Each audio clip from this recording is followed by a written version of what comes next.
A'udzubillahi minasyaitonirrajim. Bismillahirrahmanirrahim. Assalamualaikum warahmatullahi wabarakatuh.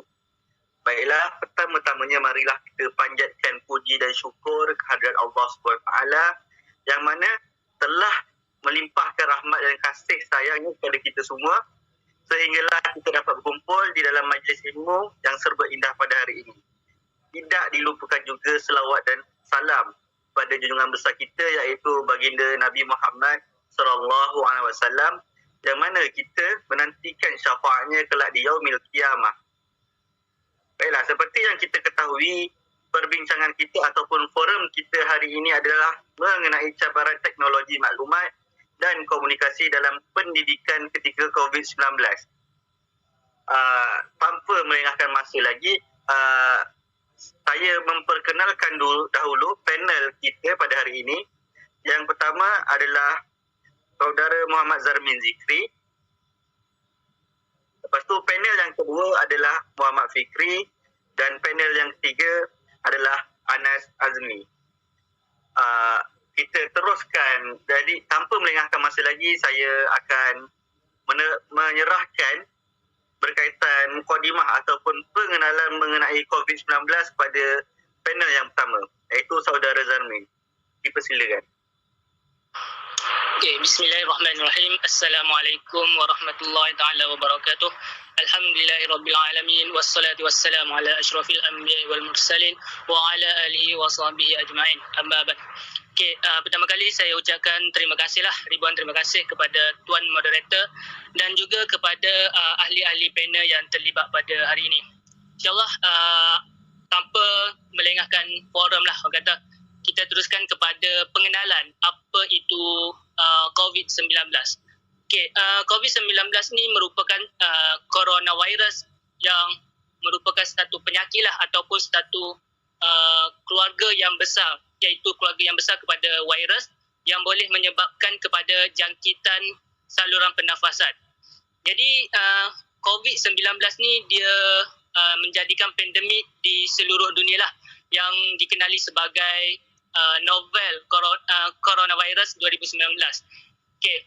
COVID-19 ni kata mula dikesalah, mula dikenali ataupun disebarkan di negeri China yang mana kes yang pertama dilaporkan pada waktu itu ialah 7 Januari 2019 di Wuhan. Okay. Jadi dalam tempoh 3 minggu lah kan. 3 minggu kes-kes ni disahkan di Thailand, Amerika Syarikat, Korea Selatan, Singapura dan sebagainya lah kan. Termasuknya lah di negara kita, yakni negara Malaysia. Jadi kes yang pertama yang berlaku di negara Malaysia ni pada 25 Januari 2020 dan sehingga kini lah kita tengok ada lagi lah COVID-19 yang berlaku di negara kita. Jadi sejak daripada 2020 tu maka bermulalah orang kata penyebaran COVID-19 dan macam-macam lah yang terjadi dekat negara kita dan terutamanya dalam yang berkaitan dengan tajuk kita ni, apa itu cabaran yang berkaitan proses pembelajaran kita. Jadi itu kata sedikit lah mengenai COVID-19. Baik, terima kasih kepada panel yang pertama iaitu Saudara Zarmin. Seperti yang Saudara Zarmin perjelaskan tadi, wabak ataupun penyakit COVID-19 ni ataupun COVID-19 ni wujudnya kes pertamanya adalah di China iaitu di daerah Wuhan. Pada tak silap saya tadi Saudara Zarmin menyatakan adalah pada awal Januari 2019. Dan seperti yang kita sedia maklum, Pertubuhan Kesihatan Dunia iaitu WHO, mereka telah mengiktiraf bahawa wabak COVID-19 ni adalah wabak virus yang mana tidak ada ubat lagi pada ketika itu. Dan sehingga kini kita masih hidup lagi dengan pandemik, dengan COVID-19. Baik. Terima kasih atas penjelasan daripada Saudara Zarmin tadi. Sebelum kita pergi lebih mendalam lagi, mohon saudara Fikri untuk memberikan serba sedikit pengenalan mengenai e-learning bagi pada masa kini lah, bagi remaja masa kini cakna dengan apa itu e-learning. Mohon dipersilakan. Bismillahirrahmanirrahim. Assalamualaikum warahmatullahi wabarakatuh. Alhamdulillahirabbil alamin. Wassalatu wassalamu ala Rasulillah wa ala alihi wasahbihi wa man wala. Sebelum mengupas tajuk untuk e-learning, saya ingin untuk mengupas apa kaitan e-learning dengan COVID-19. Okey, seperti yang kita tahu, apabila datang dengan COVID-19, kita di Malaysia diperintahkan untuk perintah kawalan ataupun PKP. Okey, maka apabila diperintahkan oleh Perdana Menteri untuk perintah kawalan, jadi segala pekerjaan ataupun pendidikan semua terhenti. Jadi untuk melancarkan proses pendidikan, jadi kerajaan mengeluarkan satu idea, iaitu e-learning. Okay, e-learning ini adalah satu pendidikan yang dilakukan menerusi media elektronik, iaitu online lah. Okey. Apa itu media elektronik? Dia macam komputer, video, aplikasi ataupun YouTube dan banyak lagi. Okey, dengan e-learning ni pelajar yang mana masa tu tidak boleh keluar, so dia hanya belajar melalui online. So dia boleh belajar, tak perlu hadir ke kelas dan bebas belajar di mana-mana. Cuma kelemahannya, ada sedikit kelemahan, mungkin faktor media ataupun faktor internet. Kalau anda kata internet slow, so susah untuk pelajar untuk masuk ke atau platform pelajaran tu. Okay, macam kita tahu platform yang dah sering digunakan masa PKP, mungkin antara satu Google Meet, yang kedua Microsoft Teams ataupun Zoom dan lain-lain. Jadi mungkin itu sikit sebanyak adalah pengenalan e-learning. So umumnya e-learning ni kira proses online yang tidak perlu untuk bersemuka lah dengan guru. Yang itu saja. Baik, terima kasih kepada panel yang kedua kita, iaitu Saudara Fikri. Saya cukup tertarik dengan kenyataan daripada Saudara Fikri tadi berkaitan dengan perkaitan antara COVID-19 dengan e-learning. Seperti yang kita tahulah kan, bila berlakunya COVID-19 ni, maka negara kita pun, Malaysia, tidak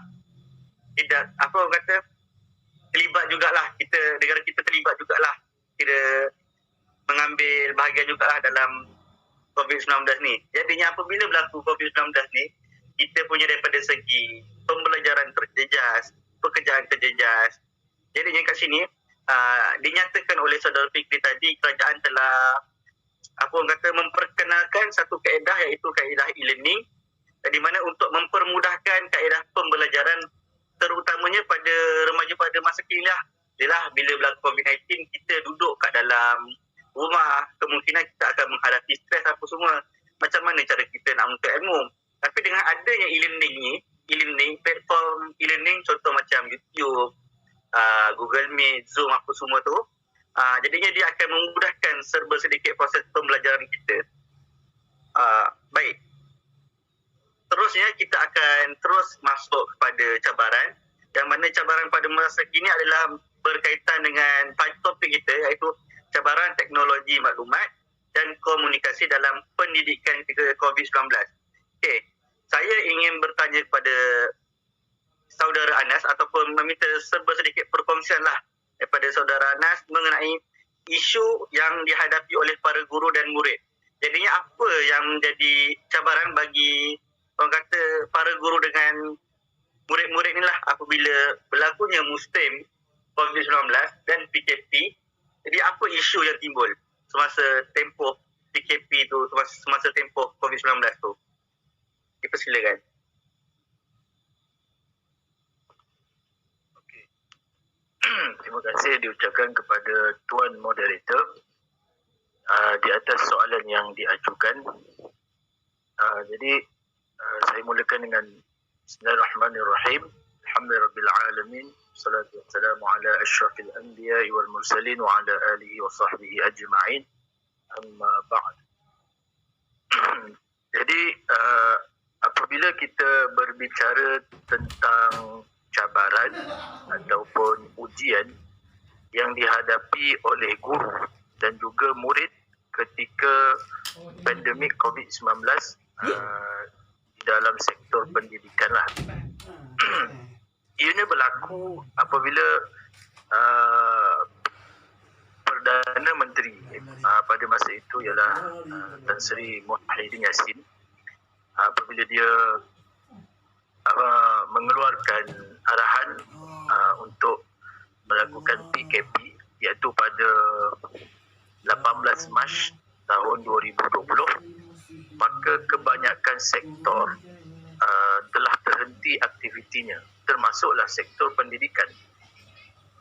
Apabila sektor pendidikan ini terhenti, maka pihak kerajaan telah pun mencari jalan alternatif lainlah untuk mengekalkan ataupun untuk meneruskan pengajian agar ia tidak ketinggalan. Ini ilmu yang harus dituntut tidak ketinggalan. Oleh yang demikian, e-learning tadi pun telah diperjelaskan, tetapi walaupun e-learning diperkenalkan untuk meneruskan pengajian, tapi terdapat juga beberapa cabaran lah yang dihadapi oleh guru dan juga murid. Antaranya yang boleh saya kongsikan di sini ialah yang pertamanya tentang daripada guru lah, yang kurang kemahiran di dalam menggunakan teknologi. Itu yang pertama ataupun yang terutamanya, kerana terdapat guru-guru di sekolah ataupun di peringkat universiti, ada yang guru yang dah lebih orang lama lah, guru lama, ini lebih pada 50-an. Maka bila dalam penggunaan teknologi ini, mereka jadi kurang mahir, membuatkan mereka jadi tertekan ataupun sedikit terganggulah urusan pengajaran mereka. Jadi itu yang pertama, yakni kurang mahir dalam menggunakan teknologi. Kemudian antara cabaran yang lain yang dihadapi oleh guru ialah untuk menetapkan ataupun memberi kerja-kerja ataupun homework kepada anak-anak murid, yang mana semuanya menggunakan e-learning tadi tu, yakni menggunakan secara atas talian. Jadi ia memerlukan kemahiran ataupun menguasai teknologi komunikasi dan maklumat. Jadi itu memberikan sedikit tekananlah kepada guru-guru. Oleh yang demikian, tidak dapat tidak, guru-guru tersebut perlulah mencari jalan untuk memahirkan diri di dalam menguasai teknologi pada masa kini. Ini lebih-lebih lagi ketika dunia ataupun global sedang ditimpa krisis pandemik COVID-19. Okey, yang kedua ataupun yang cabaran yang seterusnya iaitu dari sudut anak murid, yakni student. Boleh dikatakan banyak juga, antaranya ialah masalah internet lah, lebih-lebih lagi pada mereka yang berada di pendalaman, baik peringkat rendah, menengah ataupun peringkat universiti. Sekiranya mereka berada di pedalaman, memang susahlah dari sudut internet untuk mendapatkan wifi ke apa ke yang berkaitan dengan supaya pengajian itu dapat diteruskan. Kemudian masalah handphone juga menjadi satu cabaran kepada pelajar. Sekiranya pelajar itu mempunyai kekangan hidup ataupun dia adalah di antara pelajar-pelajar yang daripada keluarga yang tidak berkemampuan, maka handphone juga menjadi masalah kepada pelajar ataupun menjadi cabaran kepada pelajar tersebut. Dan juga boleh katakan cabaran yang lain, hilang fokus. Pelajar ni hilang fokus kerana apabila belajar di atas talian ini, mereka jadi, kalau pengajian tu mengambil masa yang panjang, jadi perlu kepada duduk di depan laptop ataupun handphone dengan tempoh masa yang begitu lama, membuatkan mereka jadi boring dan hilang fokus. Itu adalah antara cabaran-cabaran yang dilalui oleh para guru dan juga para murid. Okay, itu saja untuk pusingan yang pertama ini daripada saya. Saya serahkan balik kepada Tuan Moderator. Baik, terima kasih di atas perkongsian serba sedikit oleh saudara Anas mengenai isu yang dihadapi oleh para guru dan murid. Okey, seperti yang saudara Anas berkongsi tadi, di antara salah satu permasalahan ataupun isu yang menjadi masalah bagi para guru ni adalah, orang kata, daripada segi penggunaan teknologi pada masa kini. Yalah, pada masa dulu guru-guru tidaklah terlalu didedahkan dengan teknologi. Sebab apa? Bila mana kita belajar ni, kita belajar secara berdepan ataupun orang kata face to face lah, di antara dua hala. Jadinya benda tu orang kata sudah menjadi kebiasaan daripada zaman dulu sehinggalah pada zaman masa kini, sebelum berlakunya ataupun sebelum wujudnya COVID-19 ni. Manakala di antara isu ataupun masalah yang timbul bagi anak murid pula adalah daripada segi, orang kata, kemampuan mereka ada sebahagian segolongan pelajar, tak kiralah daripada kalangan sekolah rendah ke sekolah menengah maupun kalangan pelajar-pelajar IPT di peringkat atas pun, kadang-kadang mereka ni orang terhalang oleh sebabkan kemampuan mereka untuk menggunakan teknologi. Sebabnya zaman sekarang ni semakin tinggi teknologi, semakin orang kata semakin bernilai lah. Jadinya itu adalah antara cabaran lah yang dihadapi oleh para guru dan murid yang saya kupas sedikit daripada perkongsian saudara Anas tadi. Jadinya habislah kita punya pusingan yang pertama. Sebelum saya masuk pada pusingan yang kedua, saya ingin ulas serba sedikit mengenai pusingan yang pertama, yang di mana saudara Zarmin tadi berkongsi berkaitan dengan pengenalan COVID-19 lah. COVID-19 ni wujudnya pada 2019, dan bila wujudnya COVID-19 ni, maka dia mengakibatkan ataupun akan bagi efek pada satu dunia, bukan Malaysia saja tetapi satu dunia, mengenai daripada segi pekerjaan maupun sekarang ni kita berbincang mengenai pendidikan. Jadinya bila masuk kepada isu cabaran pula, jadinya kemungkinan orang kata tersekat daripada segi perhubungan, di antara salah satunya internet, capaian internet, sama ada di satu menjadi masalah bagi seseorang yang duduk di pedalaman untuk berhubung dengan dunia luar. Sebab sebelum ni kita akan secara berdepan, secara face to face. Jadi itu adalah di antara salah satu cabaran lah.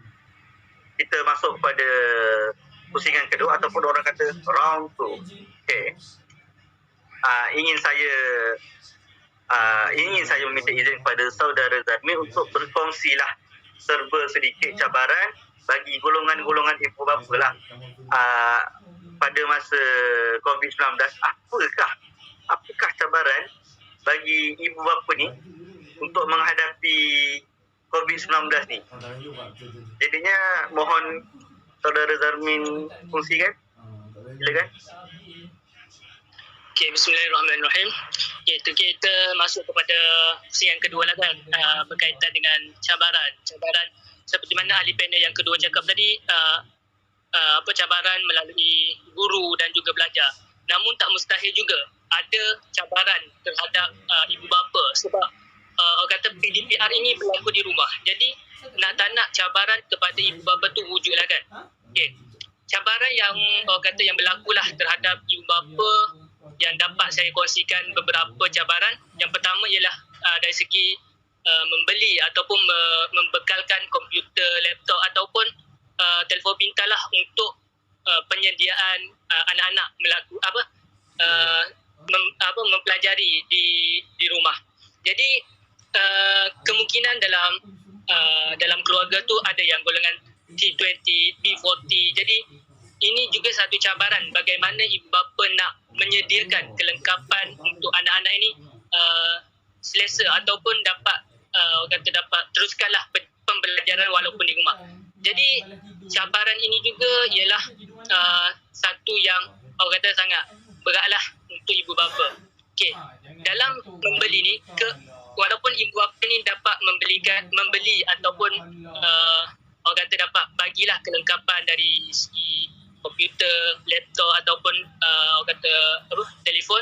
Jadi bagaimana ibu bapa tu sendiri nak kawal, orang kata nak kontrol seharian macam mana anak-anak itu orang kata macam mana anak-anak itu menggunakan alat telefon ini dengan cara yang baik. Jadi orang kata anak-anak ni dia lebih pro lah daripada ibu bapa.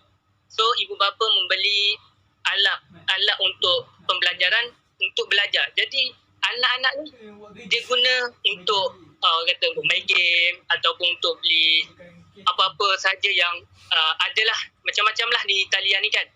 So ini merupakan satu cabaran lah bagaimana ibu bapa nak kontrol sepenuhnya anaknya. Okey, bagi cabaran yang kedua pula kita dapat tengok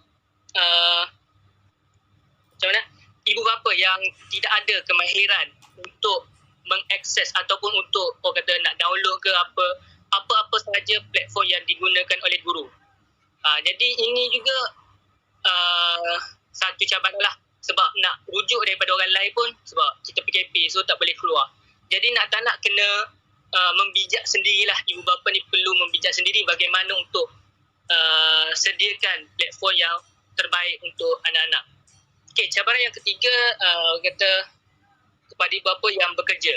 Okey, ibu bapa dalam masa sama di rumah, ibu bapa bekerja, anak-anak kena join kelas online. Jadi mustahil lah ibu bapa nak dapat orang kata nak kontrol anak-anak untuk join kelas sepenuhnya. Kemungkinan ibu bapa kena berkongsi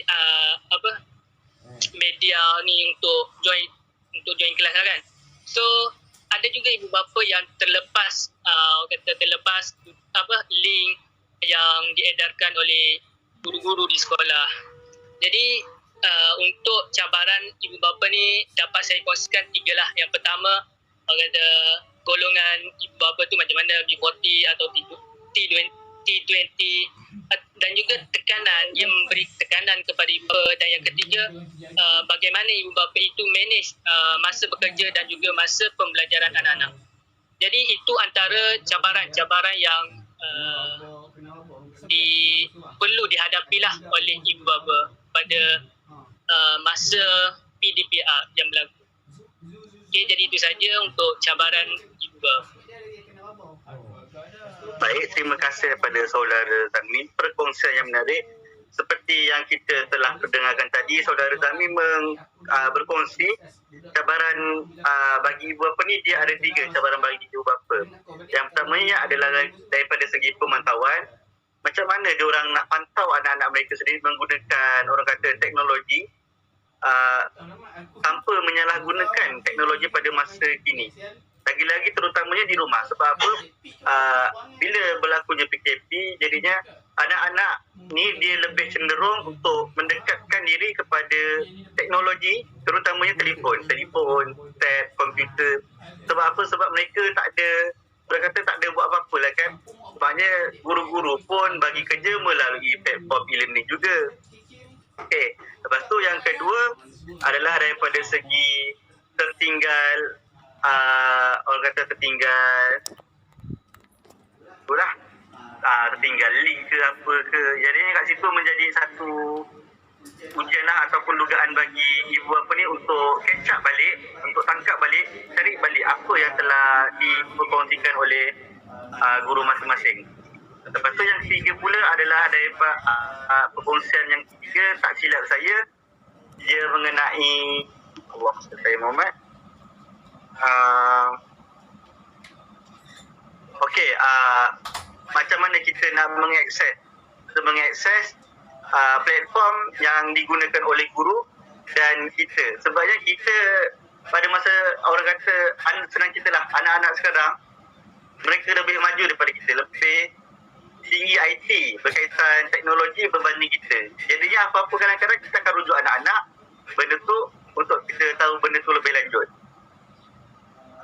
Baik, itu sahaja untuk cabaran bagi ibu bapa. Kita masuk terus kepada kesan dan dia mana apabila berlakunya pandemik COVID-19 ni pastinya akan ada kesan baik dan kesan buruk. Jadinya kita akan masuk kepada kesan baik dahulu. Jadi baik is better daripada buruk kan. Kita mulakan dengan kebaikan dulu. Jadinya boleh ke saudara Fikri berkongsi sedikit berkaitan apakah kesan baik semasa COVID-19 ni? Sebabnya biasa kita dengar kesan buruk. Jadinya mungkin ada terselit kesan baik ketika berlakunya PKP. Silakan. Terima kasih diucapkan kepada moderator. Okey, kita masuk kepada kebaikan yang kita dapat daripada pelaksanaan pembelajaran atas talian. Okey, antara kelebihannya, yang pertama adalah pelajar dan guru dapat meningkatkan kemahiran teknologi. Yang mana hari ini kerana guru dan murid bila atas talian ni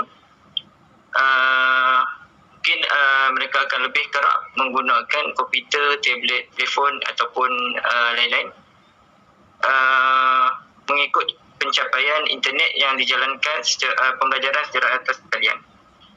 Guru perlu mempelajari cara untuk menganjurkan kelas menggunakan aplikasi dan pelajar juga perlu mempelajari menggunakan aplikasi tersebut. Maka dari orang kata segi tu mereka akan lebih mengetahui ataupun lebih belajar perkara yang baru yang mampu untuk sebelum ni kita kurang tahu untuk platform penggunaan Google Meet, platform Zoom. So lepas pada kita menggunakan platform ni mungkin hampir daripada setahun ataupun 2 tahun kita menggunakan, mungkin sekarang ni kita dah menjadi kita dah tahu macam mana nak guna. So orang kata kesimpulan, kalau orang kata guru dengan pelajar ni dia kena bersedia untuk pelajari sesuatu yang baru. Sebab saya petik pada sedikit peribahasa yang mana biarlah kita genggam bara menjadi abu. Biarlah kita bara yang digenggam biarlah menjadi arang. Maksudnya kita kerjakan sesuatu yang sukar tu adalah sabar sehingga mencapai satu kejayaan. Ataupun lagi satu kita boleh ambil orang kata berakit-rakit ke hulu, berenang-renang ke tepian, bersakit-sakit dahulu, bersenang-senang kemudian. Lepas tu selain itu kata kelebihan yang kedua adalah mungkin dia kata pembelajaran atas talian ini mengurangkan kos pembelajaran seorang pelajar. Contoh proses, kalau anda kata proses di sekolah mungkin memerlukan uniform, kena beli buku teks, latihan, membayar yuran ataupun orang kata yuran van, bah untuk datang ke sekolah. So bila kita jadi atas talian ni, kos tersebut mungkin lebih kurang. Maksudnya dia tak perlu nak kerok ke mana. Mungkin atau kos anda kata di kampung tak ada line, so kita kena keluar ke pekan, hanya kos yang kata sedikit saja untuk keluar ke pekan untuk mencari line. Itu yang kedua. Lepas tu yang ketiga, pendidikan secara atas talian ini juga membuka peluang kepada pendidikan jarak jauh. Jadinya contoh cikgu ni duduk dekat Kelantan. So pelajar ni duduk kat Johor. So dalam atas talian ni tak kira duduk kat mana pun dia boleh belajar dan kata mampu untuk menuntut ilmu dengan jarak walaupun jarak jauh. Dan dia ada line dia. Jadi saya share hanya tiga kebaikan. Jadi yang itu je kebaikan yang saya mampu kupas untuk malam ni. Saya serahkan kepada moderator. Terima kasih atas perkongsian oleh saudara Fikri tadi. Okey, nampaknya cantik daripada segi isi yang telah diberikan oleh saudara Fikri. Okey, kesan baik. Apa yang telah kita dengar tadi, kesan baiknya adalah yang pertamanya adalah bagi kalangan guru dan pelajar ni, mereka orang kata walaupun kita ni dinamakan guru tapi kita masih lagi ataupun still lagi menimba ilmu. Jadi setelah sekian lama guru-guru didedahkan dengan cara pembelajaran secara face to face, orang kata cara lama secara berdepan, jadinya bila berlakunya pandemik COVID-19 ni, mereka belajar benda baru yang mana mereka mengetahui mengenai wujudnya aplikasi Zoom, apa lagi, Microsoft Teams lah, dan sebagainya lah.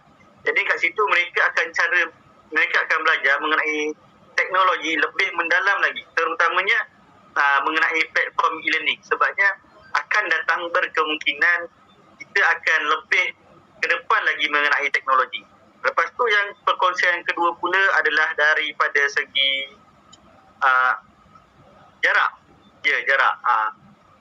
Kalau sebelum ni kita nak nak belajar, mestilah kena pergi ke tempat belajar secara face to face, secara berdepan. Jadinya bila apa yang kita dapat setelah berlakunya pandemik, kita dapat orang kata fair, sama-sama dapat. Contoh guru dia duduk di KL, tempat belajar dia, tempat mengajar dia adalah di Perak. Sama juga pelajar tempat duduknya di Johor tapi belajar di KL. Bila berlakunya pandemik COVID-19 ni, mereka semuanya dapat balik ke tempat masing-masing dan mereka dapat belajar.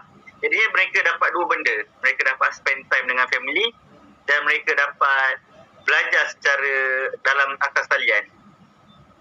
Lepas tu yang ketiga adalah berkaitan saudara fikir tadi? Penyebatan bukan, pembelajaran jarak jauh, cinta jarak jauh orang kata. Yang kedua?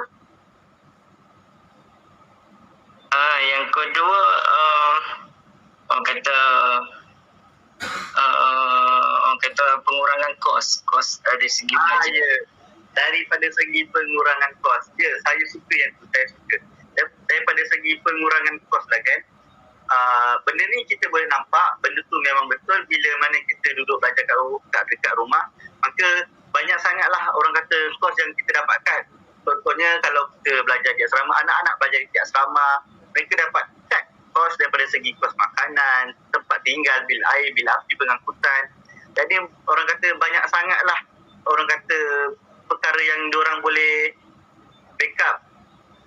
Terutama lagi pada zaman pandemik kan, lagi banyak orang kata orang fikir senang cerita lagi banyak menggunakan duit. Jadinya bila belajar secara atas talian ni, mereka dapat cover apa yang sepatutnya mereka perlukan semasa berlakunya pandemik COVID-19.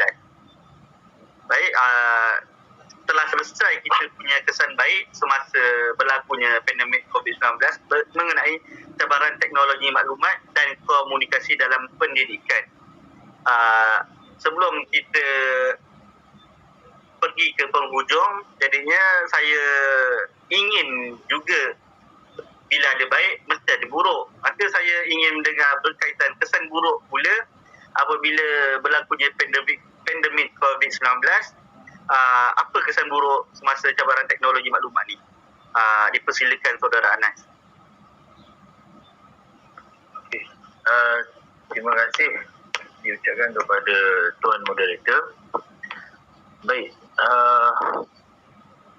selain daripada istilah kesan buruk, dia juga lebih ataupun boleh kita gunakan sebagai kekurangan ketika belajar di atas talian inilah. Ini waktu pandemik COVID-19. Apa yang boleh saya kongsikan, kekurangan-kekurangan yang berlaku, iaitu yang pertama, hilang fokus. Di mana pelajar akan hilang fokus sewaktu belajar secara online. Iaitu kemungkinan 15 minit pertama ataupun setengah jam pertama, pelajar boleh lagi memberi fokus tumpuan yang sepenuhnya kepada pelajaran, apa yang diajarkan oleh guru. Tapi setelah itu mereka hilang fokus dan tumpuan kerana terlalu lama berada di hadapan laptop ataupun handphone. Ini kerana mungkin berlaku disebabkan cahaya, pemantulan cahaya. Mungkinlah, saya pun tak pasti. Ini dari sudut kesihatan yang membuatkan mereka hilang fokus dan menjadi malas. Dan berlaku juga ketiduran ketika belajar di atas talian ini. Itu lebih-lebih lagi apabila ditutupnya kamera kan. Ditutupnya kamera, jadi guru tak tahu di sebalik kamera yang tertutup itu apakah yang sedang dilakukan oleh pelajar tersebut. Jadi itu adalah yang pertama, pelajar hilang fokus ketika belajar. Kemudian yang kedua, kekurangan yang berlaku ialah data internet. Data internet memang kita maklum ketika belajar di atas talian memang perlu kepada data yang besar lah. Data yang banyak, unlimited dan sebagainya lah istilah-istilah dalam internet ni. Jadi tidak perlu kepada data yang banyak untuk supaya pelajaran itu tidak terganggu. Mana tahu tengah belajar internet habis, data habis, ataupun dah sampai tempoh lah, dah cukup tempoh untuk dia stop, lalu tak boleh diteruskan pengajian. Ini kalau berlaku kepada golongan yang golongan bawahan, memang kita simpatilah. Mereka bukannya boleh dapatkan data internet ni seperti golongan T20 ataupun apa istilah-istilah yang digunakan sekarang kan. Jadi kalau golongan bawahan ni memang kita simpati, kerana data internet memang mereka perlu kepada penjimatan yang sangat-sangat. Kalau tidak, mereka tidak dapat meneruskan pengajian ataupun pembelajaran di atas talian. Okey, itu yang kedua. Ini dari sudut data internet yang perlu cukup waktu melakukan pengajian. Dan yang ketiga, kita boleh katakan kekurangan dalam pengajian atas talian ni ialah mudah terganggu. Mudah terganggu maksudnya ketika belajar itu, pelajar-pelajar ni akan terganggu dengan sebagai gangguan-gangguan luar lah. Seperti contoh WhatsApp ataupun Facebook. Sambil-sambil belajar, sambil-sambil juga scroll. Sambil-sambil belajar, sambil-sambil juga buka WhatsApp member. Jadi ini semuanya gangguan. Jadi boleh balik kepada yang pertama tadi, membuatkan juga hilang fokus kepada pembelajaran dia. Mudah terganggu. Memang akan terganggu lah. Sebabnya lebih-lebih lagi kalau ada dua device kan. Satu pakai laptop, satu handphone. Ataupun pakai handphone sahaja. Yang benda semuanya boleh dalam all in one. Boleh dengar penjelasan guru sambil kita main WhatsApp, sambil main Facebook dan sebagainya. Itu juga antara kekurangan yang berlaku ketika pengajian di atas talian. Seterusnya boleh dikatakan sukar difahami. Memang betul lah, belajar secara fizikal lebih lebih kita faham apa yang nak disampaikan oleh guru berbanding dengan belajar di atas talian ini. Memang saya pun rasa macam itu jugalah sebagai student yang pernah berada di dalam krisis COVID-19 ini dan juga tergolong dalam golongan orang yang belajar di atas talian ini. Saya tahu, saya merasainya memang sukar difahami berbanding kita belajar face to face. Kita dapat secara langsung daripada guru. Kalau dengan belajar atas talian ni ada yang tak dapat. Kadang-kadang internet, gangguan internet kan, dah kita terlepas apa yang sedang guru sampaikan. Itu juga menjadikan kekurangan di dalam pengajian atas talian. Kemudian yang terakhirnya kurang pengawasan. Pengawasan ni dari sudut keluarga, ini ibu bapa dan juga guru memang tak dapatlah nak kawal semasa berada di atas talian tu apa yang dilakukan oleh pelajar tersebut.